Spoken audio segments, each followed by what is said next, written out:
L'affaire remonte au tournant des années 90.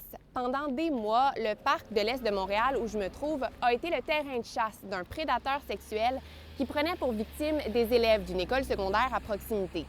Entre octobre 1990 et octobre 1991, au moins 3 adolescentes, dont 2 sœurs, alors âgées de 13 et 17 ans, ont été violemment agressées dans le même secteur du parc Thomas Chappet à Tétroville. 3 décennies plus tard, justice peut enfin être rendue.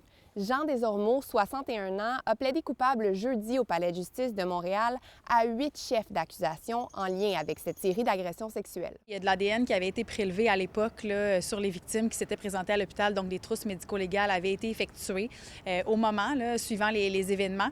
Toutefois, à l'époque, la technologie ne nous permettait pas d'identifier un potentiel suspect. Avec l'évolution de la technologie, le SPVM a réactivé l'enquête en 2023 et suivant les différentes analyses qui ont été refaites, on a pu ça a pu mener à l'identification de M. Desormeaux.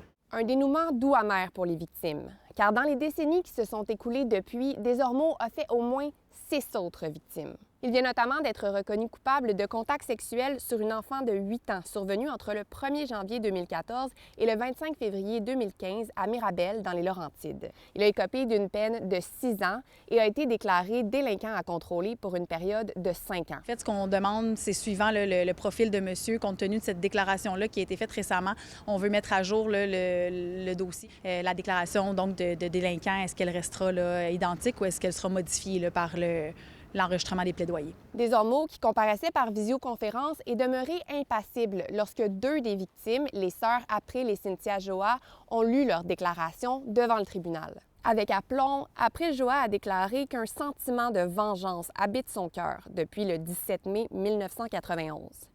Cela fait plus de 34 ans que je vis avec des séquelles psychologiques, mais aussi avec ce désir profond d'obtenir justice, a-t-elle déclaré. Évidemment, ça remonte à 35 ans, donc c'était un soulagement pour elle aujourd'hui de pouvoir enfin avoir un certain dénouement ou un avancement dans le dossier, de lire leur déclaration devant le tribunal. Je pense que c'était pour elle très important et de pouvoir démontrer le poids qu'elles ont sur les épaules depuis toutes ces années-là. Mais je pense que vraiment aujourd'hui, c'est une belle étape qui a été franchie. Jean Desormeaux sera de retour en cours le 16 avril. Une date devrait alors être fixée pour le prononcé de sa sentence. À Montréal, Émilie Clavel pour Nouveau Info.